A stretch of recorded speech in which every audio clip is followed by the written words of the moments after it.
Assalamualaikum warahmatullahi wabarakatuh. Selamat datang di channel Edu Project. Kali ini kita akan melanjutkan belajar tentang latihan soal SKB, khususnya pedagogik. Kali ini kita akan belajar tentang konsep belajar peserta didik. Oke, jangan lupa untuk di subscribe ya Bapak Ibu. Kita langsung latihan ke soalnya ya. Soal yang pertama. Dari contoh-contoh berikut ini, aktivitas belajar yang besar kemungkinan kadarnya paling tinggi adalah A. Mendengarkan penjelasan guru dan mencatatnya. B. Menjawab pertanyaan yang diajukan guru. C. Membuat rangkuman dari suatu bahan bacaan. D. Melakukan percobaan untuk membuktikan suatu hukum atau dalil di dalam IPA. Jawabannya yaitu D. Aktivitas belajar yang besar kemungkinan kadarnya paling tinggi yaitu melakukan percobaan IPA dengan membuktikan hukum atau dalil di dalam IPA.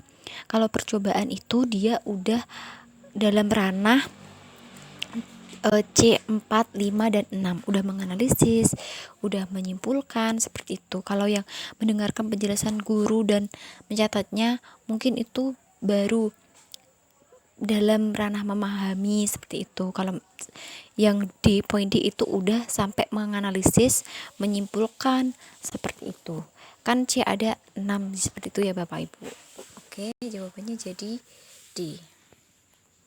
Oke, soal nomor 2. Perubahan tingkah laku yang tidak dikategorikan sebagai hasil belajar ialah A. Memahami konsep bilangan 1 sampai dengan 10. B. Berubah perilakunya setelah mengalami kecelakaan. C. Dapat menyanyikan lagu Indonesia Raya dengan baik. D. Menghargai pendapat orang lain. Jawabannya yaitu B. Perubahan tingkah laku yang tidak dikategorikan dalam hasil belajar yaitu B, karena perubahan tingkah laku karena kecelakaan itu tidak merupakan hasil belajar seperti itu ya Bapak Ibu. Oke, next. Hasil belajar yang termasuk ranah afektif adalah A. Mencintai kebersihan. B. Dapat membersihkan lantai dengan baik. C. Dapat menjelaskan pentingnya kebersihan dalam kehidupan manusia. D. Dapat mengidentifikasi ciri-ciri ruang kelas yang bersih. Jawabannya A. Siswa mencintai kebersihan. Sedangkan pilihan B, C, dan D itu merupakan contoh hasil belajar dalam ranah kognitif. Jadi ada 3 ranah ya Bapak Ibu, yaitu afektif atau sikap, kognitif pengetahuan, dan psikomotorik atau keterampilan. Ketiga-ketiganya itu harus dimiliki oleh seorang peserta didik. Seperti itu Bapak Ibu. Oke, soal selanjutnya. Salah satu contoh belajar melalui pengalaman langsung adalah A. Mempelajari bentuk bumi dengan menggunakan globe. B. Membuat peta pembibitan salah satu jenis tanaman pangan. C. Mengambil berbagai bentuk pinggir daun tanaman yang ada di sekitar sekolah. D.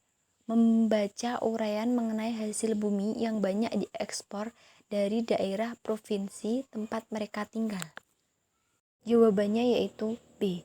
Dengan membuat peta pembibitan salah satu jenis tanaman pangan, siswa memperoleh pengetahuan secara langsung dari lingkungannya.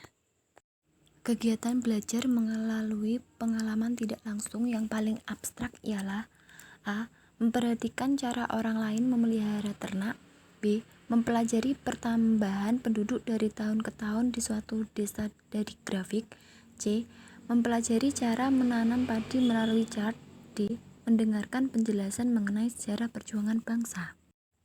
Jawabannya yaitu D. Dengan mendengarkan penjelasan guru mengenai sejarah perjuangan bangsa, siswa memperoleh pengetahuannya dari guru dan tidak secara langsung seperti itu.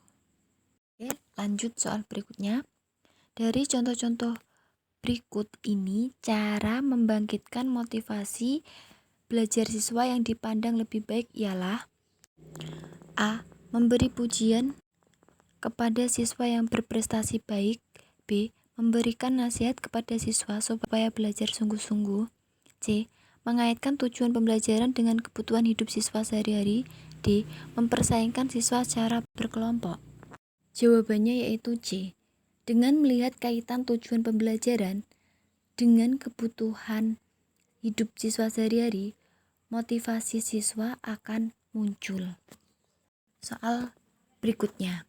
Sebelum pelajaran baru diajarkan, kegiatan pendahuluan yang dapat menumbuhkan perhatian siswa adalah A. Mengungkapkan pengalaman sehari-hari siswa kemudian dikaitkan dengan pelajaran baru. B. Memberikan tes awal mengenai pelajaran yang akan diajarkan. C. Mengulang dulu pelajaran yang lalu yang ada kaitannya dengan pelajaran yang akan diajarkan. D. Mengisi daftar hadir siswa pada hari ini. Jawabannya yaitu A. Kegiatan pendahuluan dapat dilakukan dengan kebutuhan hidup siswa sehari-hari, kemudian dikaitkan dengan pelajaran baru. Dengan kegiatan tersebut, perhatian siswa akan terpusat pada pelajaran yang akan berlangsung.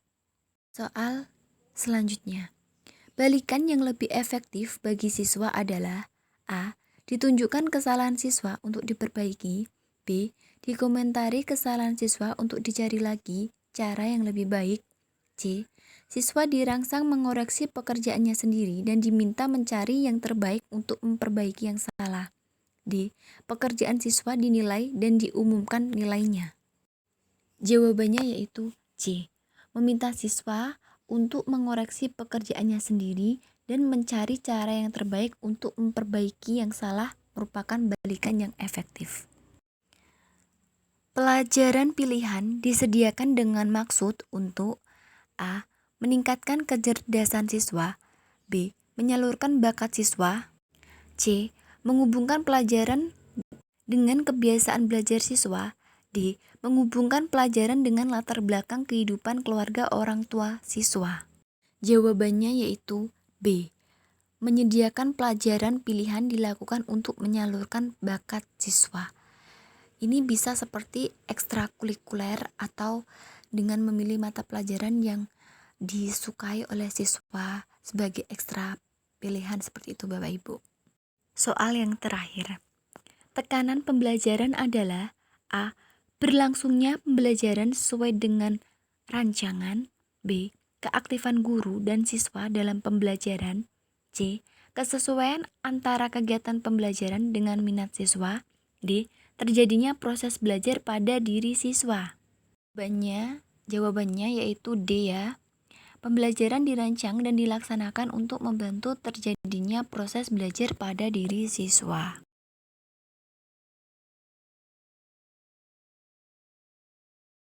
Terima kasih untuk pembelajaran kali ini tentang konsep belajar peserta didik. Semoga Bapak Ibu bisa paham dan kelak insya Allah bisa mengerjakan soal SKB pas waktu tes ya. Semoga dengan nilai terbaik dan bisa lolos menjadi ASN. Oke, terima kasih. Wassalamualaikum warahmatullahi wabarakatuh.